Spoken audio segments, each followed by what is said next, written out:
Intercités. Des trains, pas des cars. Des trains, pas des cars. Ils sont là chaque vendredi soir depuis 3 ans. Ces usagers réguliers de la ligne SNCF Nantes-La Rochelle se battent pour le maintien du guichet en gare de Luçon et surtout pour la pérennité de la ligne. Ces travaux sont une bonne chose d'après eux, mais une seule voie est rénovée sur les 2 voies de circulation actuelles et cela les inquiète. Aujourd'hui, on a des financements pour une voie et les financements de la deuxième voie ne sont pas du tout certains.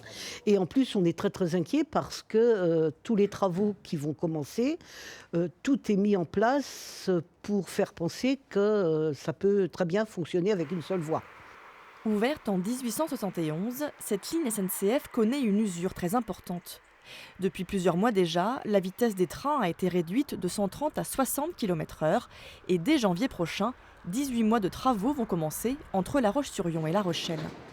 152 millions d'euros ont été investis avec l'objectif de gagner au moins 45 minutes sur le parcours. Une ligne empruntée chaque jour par plus de 1000 personnes qui vont devoir trouver des solutions.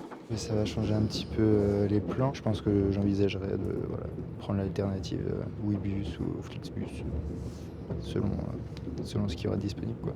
Pour ma part, je pense que ça va être compliqué le temps de trajet. J'ai peur qu'il s'allonge. Sollicitée depuis plusieurs semaines, la SNCF ne nous a donné aucune information sur le remplacement du TER. Pour les 3 intercités quotidiens, ils seront remplacés par des cars, mais pas aux mêmes horaires.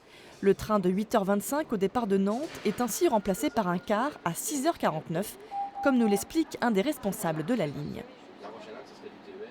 Le train qui part à 8h25 aujourd'hui est avancé en 2020 pour pouvoir donner une correspondance à Bordeaux sur des trains qui vont vers le sud de la France. Notre objectif avec ce train-là était de pouvoir embarquer des voyageurs sur des longs parcours et par conséquent nos correspondances à Bordeaux sont très importantes pour transporter du voyageur. Privilégier les voyageurs aux longs trajets au détriment des usagers des petits parcours, une politique qui inquiète les élus locaux. Le message qu'on veut faire passer aux usagers, ceux qui prennent traditionnellement le train, c'est surtout n'abandonnez pas les transports en commun, même s'il n'y a pas de train pendant 1 an et demi, donc jusqu'en mai 2021.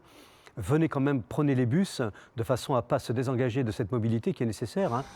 Fermée le 6 janvier prochain, la ligne La Roche-sur-Yon-La Rochelle rouvrira le 29 mai 2021. Reste à savoir si les voyageurs seront au rendez-vous.